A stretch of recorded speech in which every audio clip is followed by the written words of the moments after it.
Hello, everyone. Welcome back to Enhance Your English. Today is a very special day because we are tackling a massive topic, professional success. That's right, James.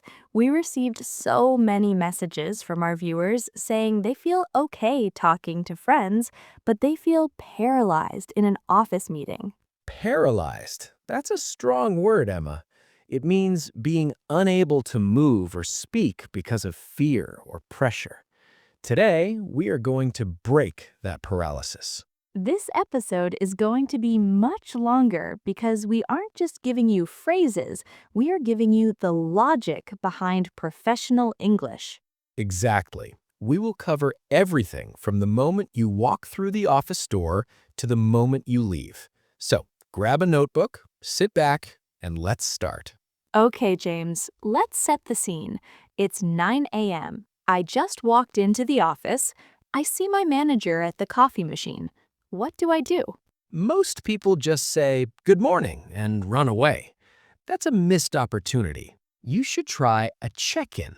A check in. Does that mean I have to talk about work immediately? Not necessarily. You can use the weather, work, weekend formula.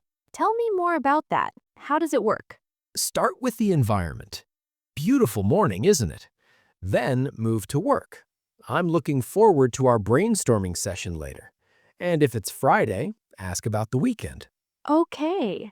Good morning, Mark. The weather is finally clearing up. I'm really excited about the presentation today. Any big plans for the weekend? Perfect. You used the word excited. In English-speaking offices, showing enthusiasm is very important. If you sound bored, people think you don't like your job.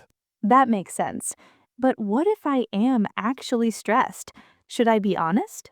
In a professional setting, we use positive framing. Instead of saying, I'm so stressed, say, it's a very busy and productive week. It shows you are handling the pressure. Let's pause for a second. There are some words that only seem to exist in offices. Can we explain them? For example, what is bandwidth? Great question. In the tech world, bandwidth is about internet speed, but in the office, it means your mental capacity or time. So if a boss asks, do you have the bandwidth for a new project? They're asking if I have time? Yes, and if you are too busy, you can say, I'd love to help, but I don't have the bandwidth right now. It sounds much more professional than I am too busy. What about touch base? I hear that in every meeting. Touch base just means to talk or have a quick meeting to update each other. Let's touch base on Monday means let's talk on Monday. And circle back? That's used when you want to discuss something later. If someone asks a question you can't answer, say, that's a great question. Let me check the data and circle back to you this afternoon. I see. Using these words makes you sound like part of the team. It's like a secret language. Now, let's move into the conference room. The meeting is starting. Emma, imagine you are the lead. How do you start?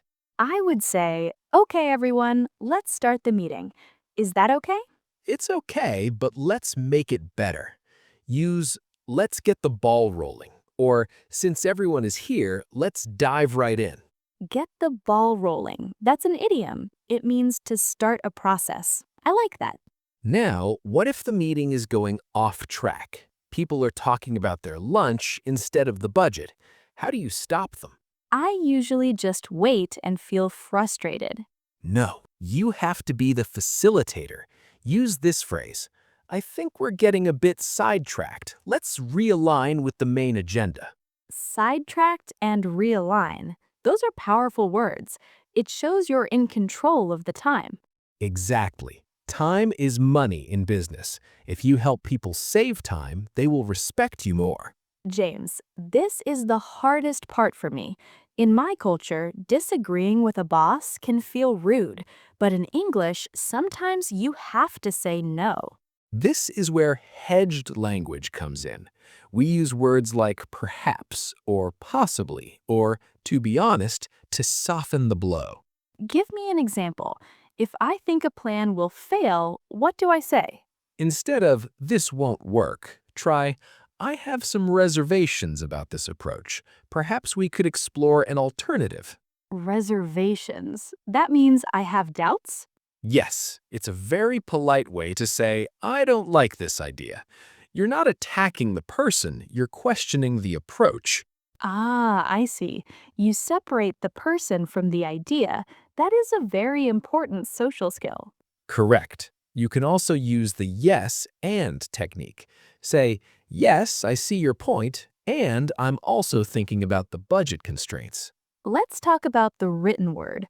Writing an email in English takes me 1 hour because I'm so worried about my grammar. Don't worry about being a poet. Business English is about clarity and conciseness. What are the best ways to start an email to someone I don't know?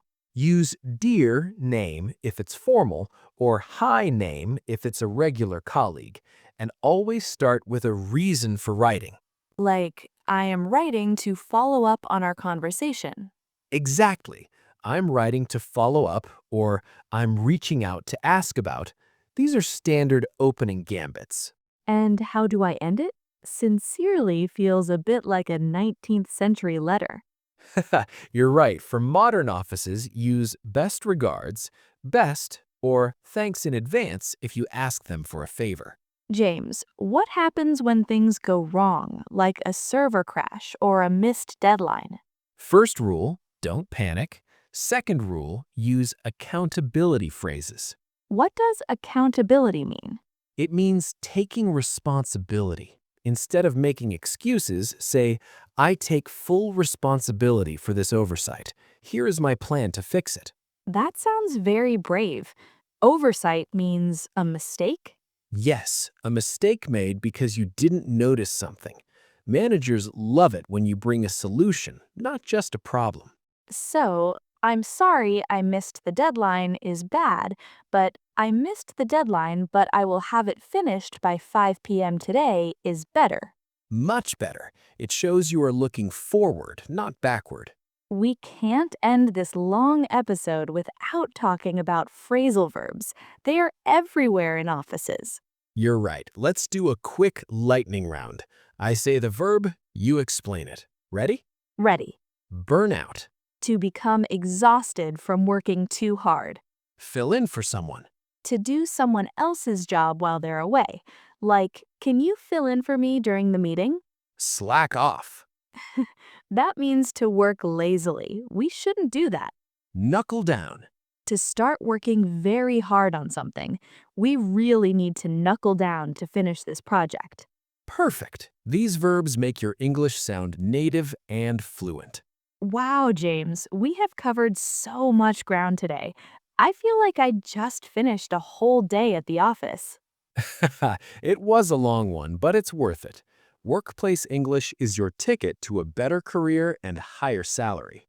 My final advice to our viewers is this: don't wait until your English is perfect to speak. Start using one or two of these phrases tomorrow. Exactly. Confidence comes from action.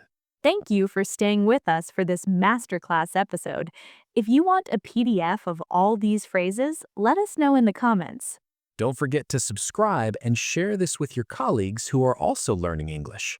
See you in episode 5, where we will talk about something a bit more fun: travel and holidays.